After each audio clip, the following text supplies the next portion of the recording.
course, I'll be tracing all this my corset cuts in this direction and following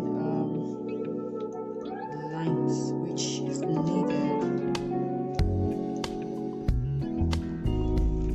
Very simple. You just ensure your tracing wheel is very sharp and not so sharp in order not to damage your block, because you know your block is going to be used for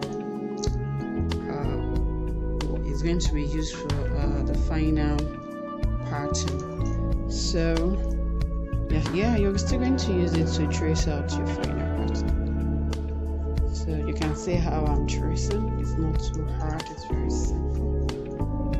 Just follow the lines.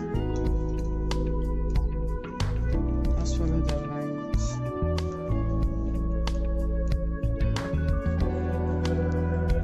Yeah, I'm done. All I need is just this upper part which I've done. So later I'll show you how to. The next thing, if actually I want to trace out, is I'll be tracing this out in this direction. In that direction. Yes, thank you.